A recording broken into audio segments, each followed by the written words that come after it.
Welcome to the first edition of the I'm Not a Doctor, But My Wife Is podcast here in Kuala Lumpur. Absolutely ecstatic and very excited to be here today. So basically what we're going to be doing is myself, and my co-host, which is my dear wife and the medical director and co-founder of the Rosewood Clinic, will be addressing key topics, right? Yes, indeed, we are. Okay, are you excited? Yes, I am. Okay. A little bit nervous. Don't worry, you're going to do absolutely fantastic, and I'm very excited. So what we're going to be doing, they'll last about maybe 45 minutes, half an hour every single episode, and the idea is to give you updated knowledge and information as well about the hottest subjects which are happening at the moment in the field of integrative and functional medicine as well, or chronic disease management, like what we do in the clinic, right? Mm-hmm, yes. So today's topic is PCOS and endometriosis, all imbalances that affects women's health or impact women's health. Are both Both, yes. hormonal imbalances? Yes. Okay. Yeah. So for those of us who don't know, and I'm not very familiar as well, I'm not a doctor, clearly, what does PCOS stand for? Okay, so Polycystic Ovarian Syndrome, or PCOS, basically means that there's excess androgen, which is a male hormone. So in women, we do have some male hormones, but it's usually very much under controlled and very little. Testosterone? Testosterone, that's Okay. right. And so, yeah, very good. Thank you. All right, yeah. So then when women with PCOS have excess androgen, Right. it means that it will affect their ovaries, causing ovarian dysfunction, or these little cysts appears around there, in the ovaries. Basically, there's multiple cysts. That's why it's called polycystic. Right. Yeah. And then Symptoms? So symptoms of PCOS or polycystic ovarian syndrome can be irregular periods. Women can have excessive hair growth. Whoa. Get down. When you mean there are some hair growth, what are we talking about? Yeah, so there are some women who can have mustache. I mean, but don't say it like that because it's going to sound bad. But then that's why we say excessive hair growth. So it can be anywhere around the face, chin. It can even be around the chest. Is that solely due to PCOS, or PCOS could be one of the symptoms? You mean why do they have those symptoms? Yeah, why do they it's have because of those hair growth? excessive androgen, male hormones. And so they can even have acne because of those male hormones. Again, acne, and they can even have acne of the face, of the back. I see a lot of women who have these hormonal acne, so it means that, they've tried everything, but it's still there. The acne is still persistent. And it's because that hormone imbalances have not been addressed. Wow. Yeah. Okay. So yeah, I mean, they can be on antibiotics, they can be on a lot of different treatments, do lasers, all these types of aesthetic treatments, for example, and then still have that continuous or recurrent acne problem. So setting a bit of the context here, Dr. Iman and I run the Rosewood Clinic, which is based in Tamanto and Dr. Ismail. We have 5 doctors, a nutritionist, a counselling psychologist, a clinical psychologist, and we specialize in functional medicine, which is about getting to the root cause. And that's why PCOS is a really hot topic at the moment. So I heard the symptoms. I understand the issue vaguely from my perception. How do we treat this? And also, quick question, before I ask how you treat it, how do you really know that you've got a problem and it's not just life? A lot of women have different symptoms. So this is the thing, right? This is what I find really interesting. So an average woman with PCOS sees 4 doctors before receiving a correct diagnosis. And this is because the symptoms can vary. Like I mentioned, some women have irregular periods, some have, excessive hair growth, some have acne. Some women with PCOS probably don't have irregular periods. They have what doctors regular would periods. they see? So that's the thing. They probably would be, bouncing around from doctor to doctor, trying to figure out what's wrong with them because they feel off. Probably, for example, right, this 16-year-old girl, okay, she's got acne, cystic acne. And then she's like, okay, I need to see a dermatologist. Okay, so then she sees a dermatologist, given antibiotics, to treat her acne. But then it still comes back. Or still feels off. Means that the acne is gone, but underneath it, she has a lot of other symptoms. Is this a personal story you're trying to share here? Yeah, actually, you know what? Yeah, interesting. I could see where that was going. This is why I'm so passionate about this topic, because it's something that I struggled with personally. PCOS and endometriosis, and you know this. And, I had endometriosis, I had PCOS, but I was diagnosed with PCOS and endometriosis at 38. Okay, but I struggled with these symptoms for like most of my life. All right, but I knew that I had those symptoms, and I knew that this is PCOS and endometriosis because I'm a doctor. Right. But for most women, they don't know that. Do you know that with endometriosis, the diagnosis of, the years that it takes for a woman to be diagnosed with endometriosis is 10. What? So it takes a woman 10 years to be diagnosed from the initial symptoms. Okay, why such a long period of time then? Yeah, exactly. But that actually happened to me, right? See? Right. It took me, 20 years? I had horrible period cramps, period pain, PMS, everything from like I remember the PMS. 17. Since I was 17. Yeah, that's an inside joke. Well, that's the good thing about being a functional medicine doctor, is that you can treat yourself in this respect as well for some areas which, some slightly more conventional doctors, do believe that perhaps PMS is there for life. It's, suck it up, get used to it. But PMS, like PCOS, and it can be treated. Yeah. But what makes PCOS hard to diagnose? Yeah, so as I mentioned just now, the variety of symptoms, or shall I say the variable symptoms, the symptoms can vary. And so I think that's why it's different. So maybe, we're talking about that young girl with acne. Yeah, maybe 16. another woman has irregular periods, and so she sees a gynae, right? And then maybe another woman has maybe weight gain issues, right? And she's struggling with weight loss. She's done everything, tried a lot of things, but she's still not able to lose weight. That could be thyroid issues as well. That's right? good, yeah. So, thyroid hormones. Dr. Gregg. Yeah, our thyroid health is very much important when it comes to metabolism and brain function. So, that's also another thing that we look into when it comes to women with hormonal imbalances, especially. This is why I wanted to discuss this topic, because I feel like PCOS and endometriosis are the two most prevalent conditions affecting women's health, yet underdiagnosed. And 5 to 10% of women worldwide are affected by this. Means millions of women are affected by this, but we still know very little about this. Okay, I'm going to plug in. I'll go back to that question about why we don't know much about it. But the question I want to ask is, we're in Malaysia, so let's drill down to the Malaysian context here. Of the races we have in Malaysia and the ages, is there one particular race and age group which are more prevalent to get PCOS? Or I can't imagine like a 60-year-old having an issue with PCOS. Is it or no? How does it work? Yeah, okay, I can understand. Maybe, like 6-year-old, no, because, once you reach perimenopause, a lot of the hormones come down. But I have seen women in their 40s still having PCOS symptoms. Right.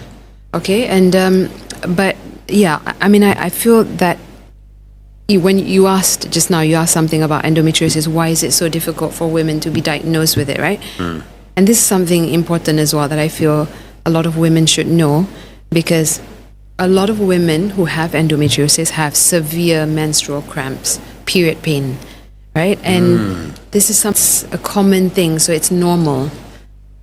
But we know that, it can be common, but it's not normal. I like that phrase. Yeah. You weave that in beautifully. That's one of the kind of phrases we use in the clinic. Say it again. It's common. Just because it's common doesn't mean that it's normal. So that's one of the ones which I think is really relevant in what the doctors practice at the clinic. But what kind of okay, so I want to hold on to that question. We're talking there about are Indians more sensitive to this? Are Malays? Are the Chinese? Also so the only definitive way to diagnose endometriosis is by having a laparoscopic surgery. Okay, so that's the gold standard when it comes to diagnosis of endometriosis. So that's a bit invasive, so a lot of women probably don't want that, and a lot of doctors wouldn't suggest that until you want to start a family. I don't even have a clue what that means. When you mean a laparoscopic surgery, explain it for the layman here. Yeah, okay, so basically you have cameras going into your womb or your abdomen, Okay, so then there will be like small incisions through the belly button, through, there's another incision. So then it goes in, and then you can see what's actually happening in there. And what are through they a looking camera. for? Looking for abnormal implantation of tissues on the uterus. And so that sounds very invasive to me. I don't know about anyone else. Or looking for other things as well, like abnormal tissue growth, or it could be things like How much cyst. does that cost? Okay, I don't know that. It's expensive, that, I imagine. Maybe, Couple but it can be. Yeah, but it can be covered by your insurance. Oh, really? Yeah, it can be That's covered not so by bad, insurance. Yeah. Okay. I mean, that's why it's not immediately recommended, because of the invasiveness of that test, right? Okay, what's before that then? What's the That's other? the thing. Nothing. No. There's no standard blood work for it. Is there blood work like we do in the clinic, right? Is there blood work there which gives you a solid indication tied back to the patient's history and family history to give you an idea that you're pointed in the direction of PCOS? Okay, so this is why I find it interesting, because one, yes, we do a lot of testing. Okay, so in terms of functional medicine, we do a very comprehensive hormone testing, and that is looking into your estrogen. A lot of women can have estrogen dominance, which can also cause endometriosis. Okay, and then a lot of women can also have low progesterone. Right. And it's that balance, trying to have that balance between estrogen and progesterone, keeping that ratio. Right. Okay, so you can't have estrogen being too high, you can't have progesterone being too low. Okay. For those who are listening who haven't got a clue, progesterone, estrogen, DHEA, cortisol, thyroid, these are all, these are hormones, right? Yeah. In a woman's body. Yeah. Males don't have all of these. Yeah. We don't have estrogen. Do we have estrogen? We Men, do. yeah, We have you do estrogen have- and testosterone. Yes. Do we have progesterone? Yes. But yeah, I mean, that's the thing. Really? It's all because one, it's interlinked with one another. It's Really? all like interwoven, interconnected to one another. So it's sort of like an orchestra. I'm a complicated man. Okay, yeah, but I mean, no, not really. No? No, it's more complicated for women. Yeah. Well, I know in the clinic, right, we You're just basically... functioning based on testosterone all the way. Yeah. And then as women, we have everything going on for us. Like, we function based on our cycles. We've got the FSH, LH, and then the progesterone, estrogen. Like, that's why we've got our periods, right? That's a whole new conversation. Yeah, that's a whole thing. Then, right. And then it goes up and down every month. Mm-hmm. And then with pregnancy, it goes up. Okay. Some pregnancies can be very good, some pregnancies not so. And then perimenopause is starting to come down. Everything comes down. And then menopause is just down. So, Downhill. okay, so I'm not... So that's why it's So just a menopause whole lot of- flatline on hormones. Yep, Okay. pretty much. So going back, we've talked about the laparoscopic surgery, which sounds very invasive. You're telling me there's no other way that anyone's ever going to know that they have PCOS. Even blood work. Yeah, no, look but at- I want to go back to the hormones, right? Okay. It's sort of like there's a whole... Okay, so when it comes to hormones, just think of it like an orchestra. So everyone's playing their part, and then someone's probably playing their part a little bit too much. Blowing the horn hard. Okay, I like that. Okay. Or someone's forgetting their, lines. Me. Yeah, forgetting their musical scores or something. And then someone's too tired to play. So then that's when you create this chaos, hormonal chaos. That's a good analogy. Yeah, and so the other person has to play the part even bigger to compensate for the other parts. And so that's why everything's interconnected with one another. And I want to talk about this. I remember I watched the Oprah show and I saw Deepak Chopra, the ever so famous legendary Deepak Chopra, and he was talking about all of this. He was talking about there's a hormone called DHEA. Oh, yeah, And exactly. And he was talking about, testosterone. He was talking about, all these hormones, and we can optimize them. And this is 20 years ago, and we're doing exactly this. Everyone in that crowd looked like they were from the 80s. Well, they probably were. And they were like, what is he talking about? And I'm like, I don't think we should still have that kind of reaction to hormones. To hormones. This was 20 years ago, and now we're doing this.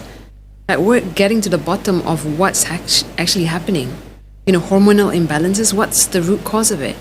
So we're talking about polycystic ovarian syndrome, right? And you asked, why do we have this, or why do women have this problem, right? That can be a genetic predisposition.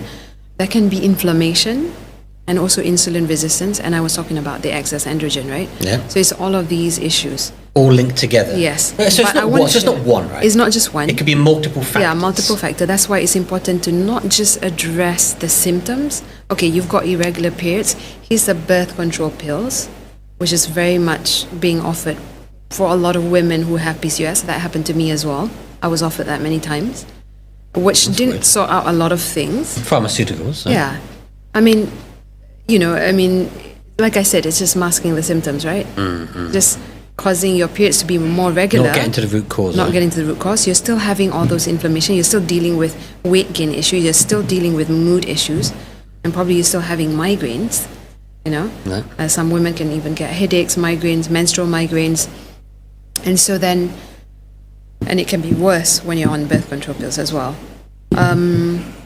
That's why you want to get to the root cause of why you have those issues.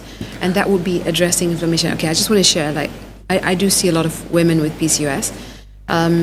Just to share, one of my patients, she had PCOS. I mean, she had all these symptoms, was very frustrated with, her symptoms, irregular periods. She felt off, weight gain.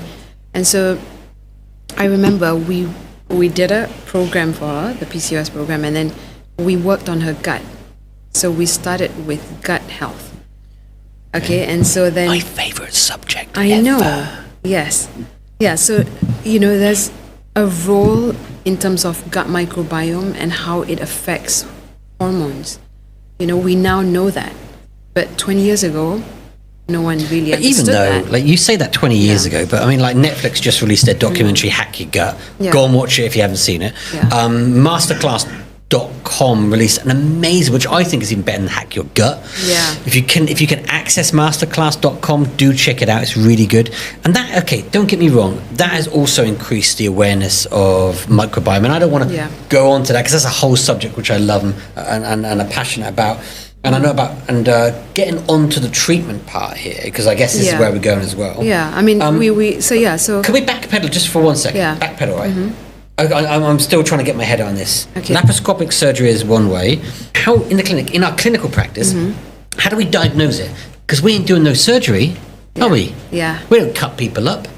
So how do we diagnose them? And is it guesswork? Are we doing guesswork here? Or how are we doing best practices to not only to diagnose them, but then how do we treat it? Because I've got more questions on the treatment. Yeah. So we do a lot of testings. Okay, we do a lot of tests, and one that is part of that would be a very comprehensive hormone testing. The profile, right? The profile, Right. the hormonal profile testing for any hormonal imbalances. Right. Yes. So it gives us a good indicator, right? Yeah, it gives us a good indicator, and then we want to see, okay, what are we dealing with?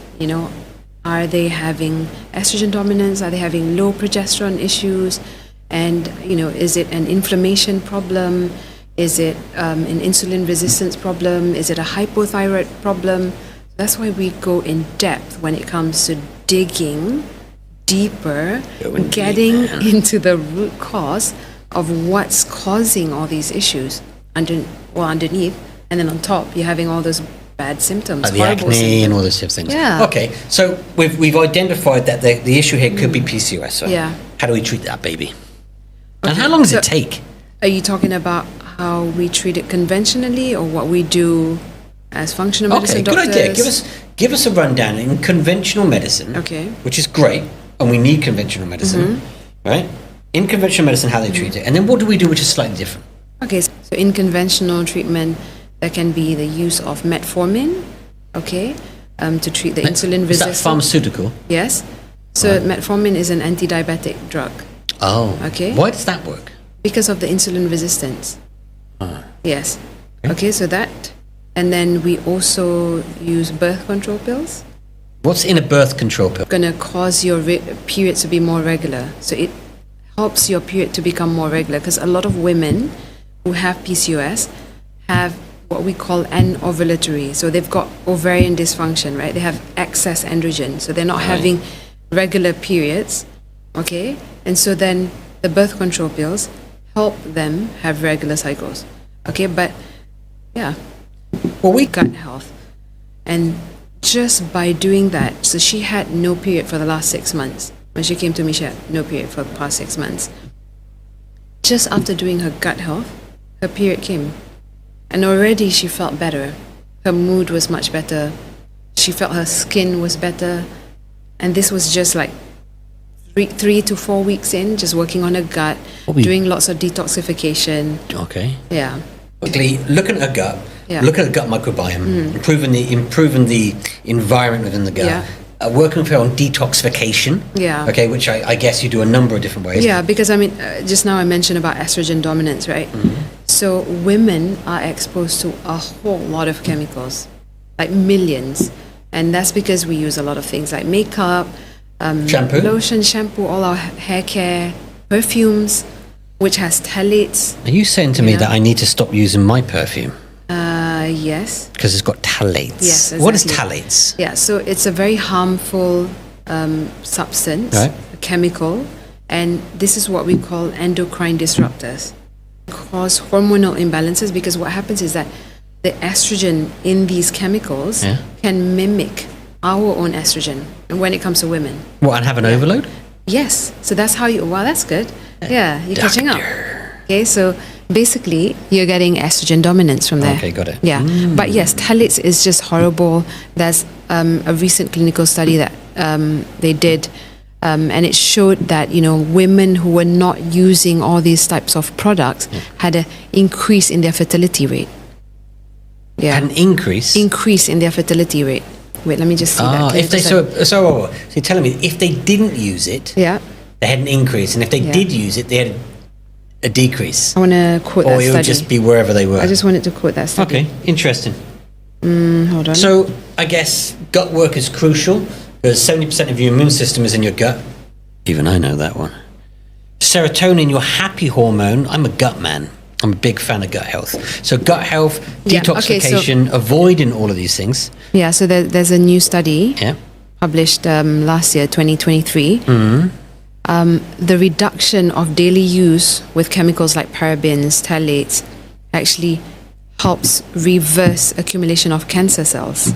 We do a lot of optimization when it comes to diet and nutrition with our PCOS patients, right? There you go, my love. A lot of it revolves around addressing the insulin resistance, reducing inflammation, so removing triggering foods or things that can cause inflammation, and that would Inflammation- be sugar. Where's the inflammation? It's everywhere. It's just In my you organs? you can't tell where is inflammation. Okay, so but you can test for inflammation. That's what we do. Yes. Yeah. I got So that we do one. a lot of inflammation or we do a lot of inflammatory profile. So, Yeah. okay, so example, processed food, ultra processed food. Yeah, all of that removed, sugary things, because sugar drives a lot of inflammation, creates inflammation, right? Yeah. Makes everything worse. And removing gluten, that's also a big factor because, gluten contains gliadin, which can cause inflammation. There's a lot of clinical studies to prove that. And so, removing that, changing a lot of dairy is also not good. Yeah. Okay, so why? You might ask, why is dairy not good, right? And I tell this to my patients a lot because a lot of them are, do I have to give up milk? My patients with PCOS and endometriosis. And I said, yes, sadly, yes. And it's not because it's entirely bad, Yeah. but it's just the whole industry. Yeah. So a lot of these poor cows are being injected I heard with a about whole lot of estrogen, right? So that they're pregnant all the time. And so also that to produce more milk, right? Yes, exactly. And so then, we're humans, we drink that milk, and so then we get all of that hormone, which causes a lot of inflammation and a lot of I hormone guess it's a imbalances as contribution well. for it as well. Yeah. I've got a story. Can I just Yeah. tell you a story about milk? In England, I don't know if you know, I'm sure many of you do. When I grew up, I'm now 25, but when I grew up, milk was big. I mean, you drank milk in your cereals, you had you had milk in your tea, you drank glasses of milk, and it was actively promoted. There was huge campaigns by the Milk Council. But what we now know was that the Milk Council was just pumping heavy amounts of cash into that to turn parents to the idea that milk was absolutely crucial. And don't get me wrong, I don't think milk is all bad, right? But I think milk in moderation is perhaps good. And if you are sensitive, then perhaps milk is not the great thing to go to. Yeah. Right? Yeah, and especially when it comes to hormonal imbalances, it's best to stick to plant-based milk. And we're talking about almond milk, Almond not milk so and much of coffee soy taste milk though, shit, because though. you've got phytoestrogen, and if you have estrogen dominance, that can also increase, Now, the in our estrogen. house, we have cow's milk, of course, because I can't have a cup of tea But unless you I've got did try, cow's milk right? in there. Yeah, well, I Remember did. you did, yeah. I put almond milk in it. Yeah. But almond milk is watery, right? And if you Yeah. get an almond milk or you get an oat milk, which is thicker, they put loads of crappy stabilize. That's what I don't like. They put stabilizers Yeah. in it, so it's not pure at all. It's not like oats and stuff. And also, I don't Yeah. think that's good. I find it very watery. Like what kind of? Oh, you mean almond look, milk? whether it's Almond oat milk. or almond Yeah. especially, it's got that taste in it where with Nutty tea it's taste? not the same. Yeah, You mean nutty taste? naturally nutty, but Yeah. I just don't think it sits for me too well. So look, I know if anyone that's listening and they're thinking, "On my word, I can't get off cow's milk." Yeah. I would just try it out. Or sometimes what we do for patients is we do Yeah. an elimination diet. Yep. I like that one. I think Yeah, that we one's do that good. a lot. Yes, So if you we don't do that a know, lot. can I just explain what it is? Yeah, sure. Doctor? Okay. So elimination diet is basically where the doctors or the nutritionists will probably take out 6 to 8 different food groups. Dairy could be one of them, right? They'll take them out one at a Dairy time. is one of them. Dairy is one of them. Take them out one by one, and then you will carefully monitor your reaction to the issues that you're facing to see, does it make any difference if I stop that over a period of time? Once they're all gone, then we wait, and then we slowly reintroduce them back in, Yeah. step by step. By watching carefully and keeping a journal to some extent Yeah. as well, and watching your own body reactions and triggers, you will get a much better idea of which food is causing you an intolerance. Yes. Yeah. An intolerance. Now, if you want more information, you do a food intolerance test, Yeah. right? Yep. Well, I find elimination diets quite interesting. I mean, I could talk about that a million I mean, times. that's always hard with our patients. I mean, even for me, I find that it's quite hard to stick to it. I mean, for a long term, elimination. right? Yeah. I mean, like you can't completely But eliminate it's not a lot of designed it. to be but, a long-term thing, is but it? I mean, you know that I'm very health conscious. Annoyingly I've always, I know I annoy so many people. Me mostly. And you know what? This is interesting because I feel like, I mean, someone asked me the other day, have you always been health conscious about your diet and things like that? And I'm like, I think I remember yes, because you know what? My mom has a huge impact on my my health, I think. Because, I mean, she's a professor of biochemistry, a scientist, researcher as well. And I remember when I was 12, she came back home one day and she's like, we're not going to have chicken anymore. It's just going to be fish. And I was like, oh, why?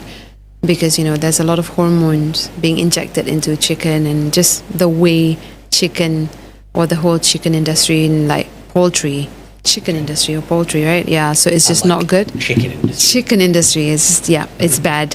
And so they're being injected with lots of hormones, antibiotics and things like that, right? And Right. this causes a lot of hormone imbalances, right? So then, that was one that I clearly remembered. Okay. And then I remember she said, no oil, none of, I don't know.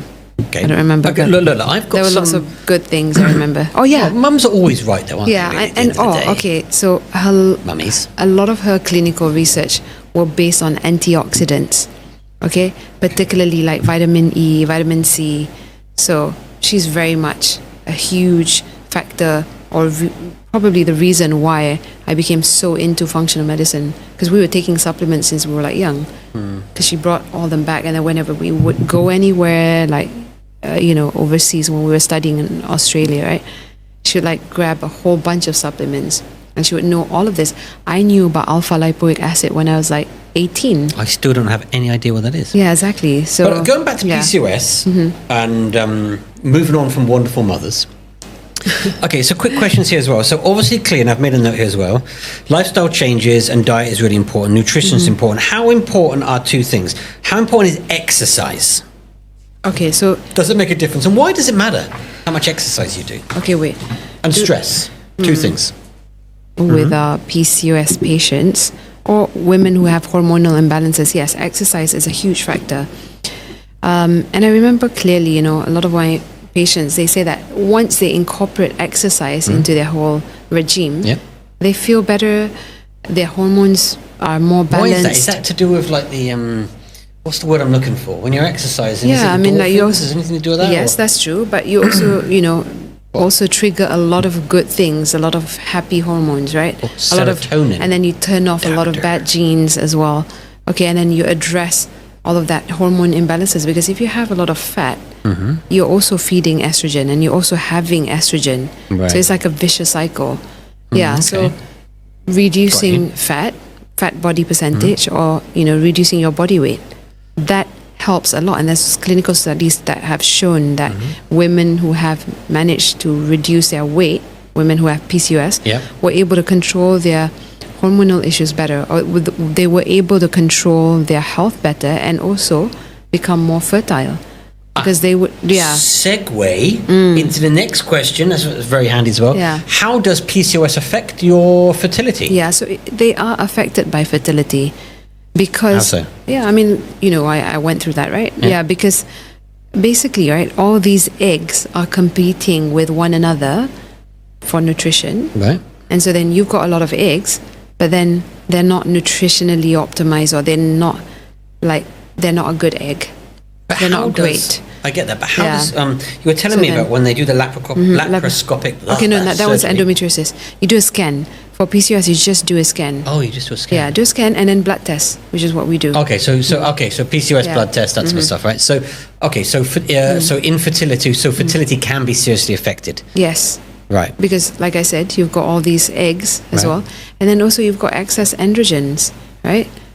Well, which causes those multiple cysts to form in the ovaries, Yeah. and then causing all these eggs to sort of compete with one another, and so you're not producing a really good, healthy egg. You have a lot of eggs, but they're not really healthy. They're not the chosen one. So it sounds like addressing PCOS is quite holistic.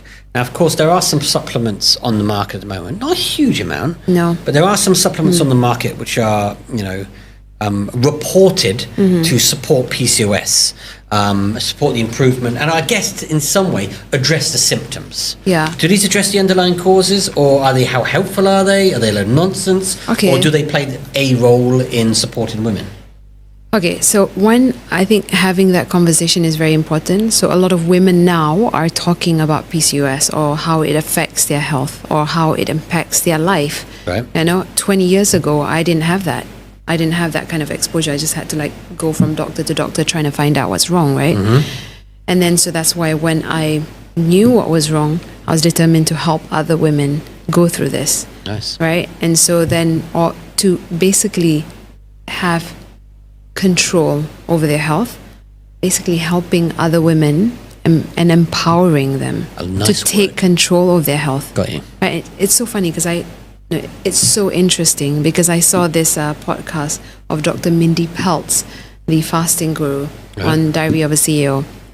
And she said that, it's sort of like, you go from doctor to doctor trying to figure out what's wrong. But at the same, when it works for you, and that's great, right? But when it doesn't work for you, then you go to another doctor, and then you go to another one, right? And it's sort of like you're giving away your power, instead of reclaiming your power and take control of your health. Yeah, and so that's why I find that interesting. It's sort of like you give the tools to women, okay, so that they can navigate their own health, and they embark that health journey. So we're empowering women. I am empowering women to sounds take nice. control How of does their that health. feel? It's great. It's amazing. Okay. Yeah, I love it. I like that. Yeah. Now, parting words on the subject of PCOS before we dip into endometriosis. Okay, what are your words of advice to women out there who think they may have PCOS and they need help? Yes. What would you say to them? I think it's good to have that conversation with other women first, so that you're creating more awareness, okay, and also knowing where to go, going where you feel supported, okay, because you need to have a doctor that listens to you, because they've done research on women with PCOS, and they feel that women feel dismissed for their symptoms. It means that they feel that they're not heard by doctors, and so having a doctor that understands you, understand what you're going through, and also support you on that journey. Okay. So, come to the Rosewood. Come to Is that a subtle That was a real subtle plug. Come to the Rosewood. So if you want more information about PCOS, Polycystic Ovarian Syndrome. PCOS. Yeah. And you're the one who chose this topic, by the way. I know, you're right. I'm not sure where to turn or where to go. Find a doctor that you trust. We're here to support you throughout the journey at the Rosewood. Check out our website, www.therosewoodclinic.com. You can have an appointment with Dr. Iman Thalia, Dr. Iman Lim, Dr. Lim Ken Yi, Dr. Sangit Kaur. Who else have we got?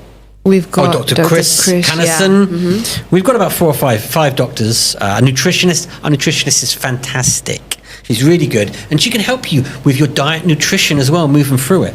And I always personally believe that stress is has a big effect on everything in our lives. So manage your stress. Thank you very much. This has been Dr. Iman Thalia. Thank you. Yeah, and Gregg Parker from the Rosewood Clinic. And this has been, I'm not a doctor, but my wife is. Yes, I am.